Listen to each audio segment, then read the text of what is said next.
तो हेलो बच्चों, कैसे हो आप लोग। तो विज्ञान में टॉपिक चल रहा है प्रकाश और प्रकाश यंत्र या फिर प्रकाशिक यंत्र। तो इसमें हम लोग पिछली वीडियो में ये जान लिए थे कि प्रकाश क्या होता है, उसकी चाल क्या होती है और प्रकाश के गुण कौन कौन से हैं, कि वो सीधी रेखा में चलता है कि कैसे चलता है ना। फिर उसके बाद हम लोग और आगे उसमें पढ़े थे कि प्रकाश के स्रोत कौन कौन से होते हैं, कौन सी दीप्त वस्तुएं हैं, कौन सी अदीप्त हैं, कौन से पारदर्शी वस्तुएं हैं, कौन सी अपारदर्शी, कौन सी पारभासी। वो सारा चीज हम लोगों ने जान लिया था। अब हम लोग उसके आगे आ चुके हैं प्रकाश किरण के ऊपर। किस पर? प्रकाश किरण। आखिर ये प्रकाश किरण होता क्या है? प्रकाश की किरण, किरण शब्द आपने गणित में पढ़ा होगा कि किरण वो होती है जिसमें सिर्फ एक ही तरफ तीर का निशान होता है। इसका मतलब ये हो गया कि हम चाहें तो एक दिशा में जितना इसको हम चाहें तो उतना बढ़ा सकते हैं, दूसरी दिशा में इसको हम बढ़ा नहीं सकते। यही तो पढ़े थे ना। इसके अलावा जो रेखा हुआ करती थी उसमें दोनों तरफ तीर का निशान रहता था, है ना। इसका मतलब इसको हम दोनों तरफ बढ़ा सकते हैं। याद आया कुछ? और एक रहता था रेखाखंड। क्या रहता था? रेखाखंड। इसकी खासियत क्या होती थी? इसकी लंबाई बिल्कुल फिक्स रहती थी, ना ये दाएं बढ़ सकता है और ना बाएं बढ़ सकता है। तो प्रकाश किरण की अगर मैं बात करूं तो इस तरीके के आकृति को आप समझना कि वो एक दिशा में ही चलता है। जैसे आप टॉर्च से ऑन करते हो टॉर्च, तो उसकी रोशनी एक ही दिशा में जाती है कि उसके पीछे की तरफ भी चली जाती है? नहीं जाती ना, है ना। जहां से भी प्रकाश निकलेगा उसके बाद वो एक ही दिशा में आगे जाएगा। चाहे बल्ब जला लोगे तो इधर भी जाएगा, इधर भी जाएगा, इधर भी जाएगा, इधर चारों तरफ जाएगा, लेकिन उसके अंदर की तरफ क्यों नहीं जाती, है ना। कहने का मतलब यह है कि प्रकाश जो होता है वो हमेशा किरण के रूप में चलता है।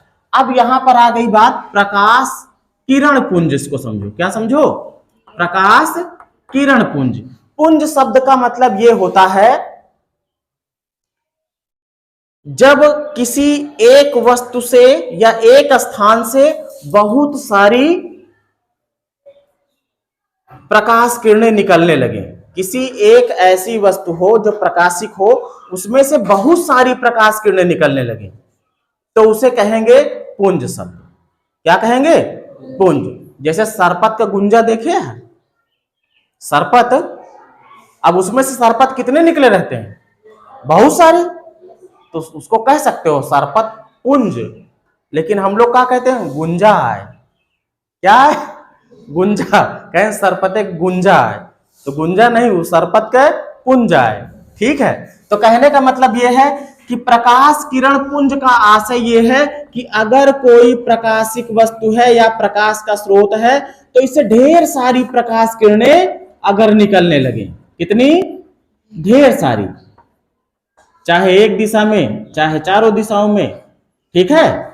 तो जब ढेर सारी प्रकाश किरणें उसमें से निकल रही हैं तो इसीलिए उसको कहा जा रहा, क्या कहा जा रहा? प्रकाश किरण पुंज। ठीक है। अब ये प्रकाश किरण पुंज जो होती है ये कई तरीके की होती है।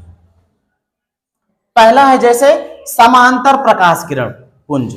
जो समांतर प्रकाश किरण पुंज होता है उसके शब्द से ही लग रहा। समांतर, समांतर का मतलब जैसे ट्रेन की दो पटरियां आपस में कभी एक दूसरे को काटे ना, और चाहे आगे को बढ़ाओ और चाहे पीछे को बढ़ाओ। हमने गणित में भी पढ़ा है कि कोई दो समांतर किरणें तभी हो सकती हैं जब उनके बीच में दूरी प्रत्येक स्थान पर समान हो, तभी उनको समांतर कहते हैं। बिल्कुल वैसा ही अगर प्रकाश किरण पुंज ऐसा हो, उसमें से प्रकाश किरणें बहुत सी निकल रही हो, लेकिन सभी प्रकाश किरणें जो हो वो एक दूसरे से समान दूरी पर हो, तो ऐसी प्रकाश किरणों को समांतर प्रकाश किरण कहते हैं। और जो पुंज होगा जहां से निकल रही होंगी उसको समांतर प्रकाश किरण पुंज कहते हैं। जब भी प्रकाश बहुत दूर से आता है, कहां से?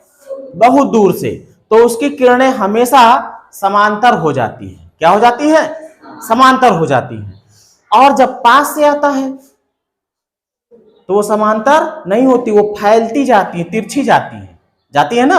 लेकिन जब बहुत दूर से कहीं से प्रकाश आता होता है तो वो समांतर हो जाती है। अब बात करेंगे अपसारी किरण पुंज।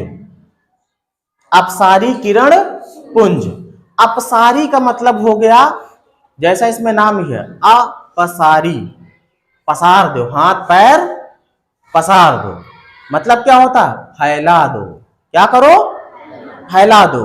तो अपसारी प्रकाश किरण पुंज का जैसा नाम है वैसा ही काम है। और ये प्रकाश किरण पुंज जो है वो अवतल लेंस, सुना है ना अवतल, ऐसा लेंस जिसका तल दबा हुआ रहता है। विज्ञान किट में है, मैंने दिखाया भी था, आज सिर्फ थ्योरी का है। इस तरीके का होता है, ये अवतल लेंस होता है। कौन सा, अवतल लेंस।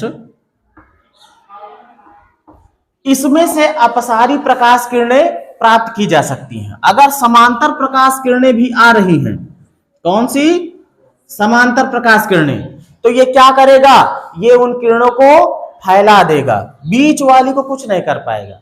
क्योंकि यहां पर लेंस जो है इस बीच वाली किरण के लिए ना तो मोटा का काम करेगा ना पतला का काम करेगा। बाकी ऊपर की तरफ जाएगा तो मोटाई बढ़ रही है, नीचे की तरफ जाएगा तो मोटाई बढ़ रही है, लेकिन बीच में ना मोटा ना पतला। तो बीच वाली किरण हमेशा सीधी ही जाती है, बाकी ये फैल जाती है।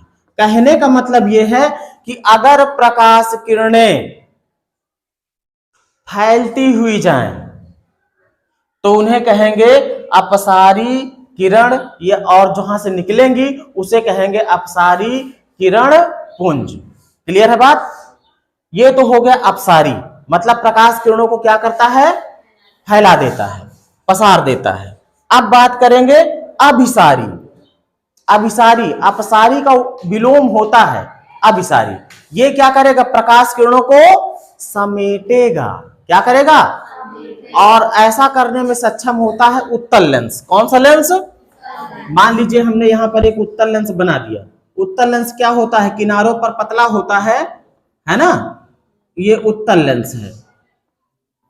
लेकिन बीच में क्या होता है, बीच में मोटा होता है। अगर हम तीन ही प्रकाश किरण ले रहे हैं तो एक मान लीजिए जो बीच से जा रही है उस पर कोई फर्क नहीं पड़ेगा, जो बीच से जाएगी उस पर कोई फर्क नहीं पड़ेगा। उसके लिए मोटाई घट रही है किनारों पर कि बढ़ रही है, उससे कोई लेना देना नहीं। वो जहां से जा रहा है उसके पास कोई मोटाई घट बढ़ नहीं रही। तो बीच वाली प्रकाश किरण हमेशा सीधी जाती है।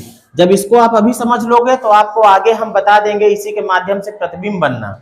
और मान लीजिए जो इसके अलावा ऊपर की तरफ से जो भी प्रकाश किरणें जाएंगी, मान लीजिए हम एक ही प्रकाश किरण ले रहे हैं, ठीक है, ये जैसे ही इसको पार करेंगी ये झुक जाएंगी, यहां वाली भी।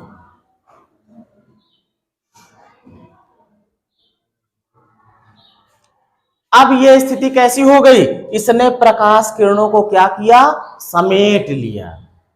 उसमें फैला दिया था, इसमें समेट दिया था। अब ये जो प्रकाश किरणों को समेट रहा है